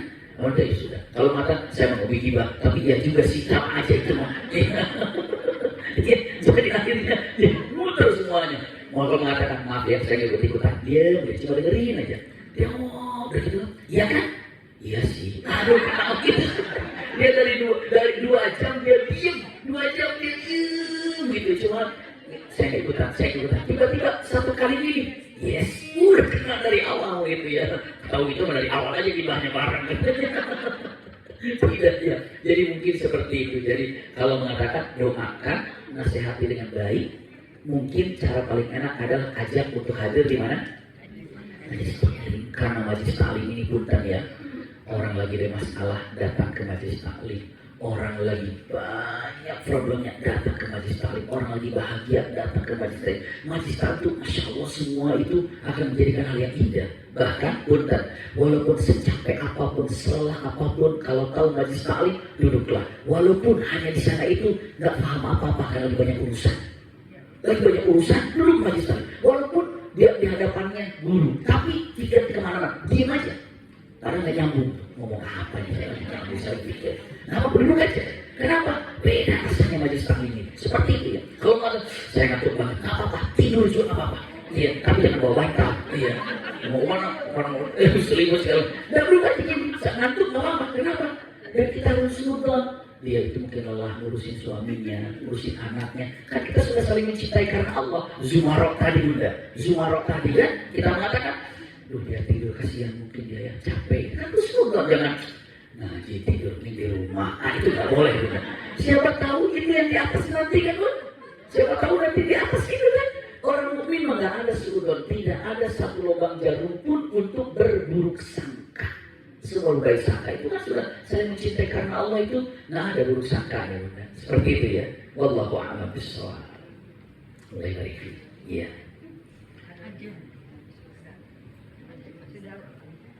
Iya.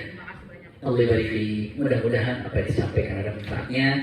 kehadiran kita majelis Allah Subhanahu wa taala. Semoga seperti ini Allah kumpulkan kita di dunia ini, seperti juga kelak Allah kumpulkan kita di surga firdaus a'lanya. Rabbana zalamna anfusana wa illam taghfir lana wa tarhamna lanakunanna minal khasirin. Rabbana hab lana minas shalihin. Rabbana hab lana minas shalihin. Rabbana hab lana minas shalihin. Rabbana atina fid dunya hasanatan wa fil akhirati hasanatan wa qina adzabannar. Subhana rabbika rabbil izzati amma yasifun wa salamun alal mursalin walhamdulillahi rabbil alamin. Amin ya rabbal alamin. Jazakumullah khair ala husni istima'ikum lakum minni wa du'a. Wassalamualaikum warahmatullahi wabarakatuh. Sama-sama kita tutup kafaratul majlis. Subhanakallahumma wa bihamdika asyhadu an la ilaha illa anta astaghfiruka wa atubu ilaika. Walhamdulillahi rabbil alamin.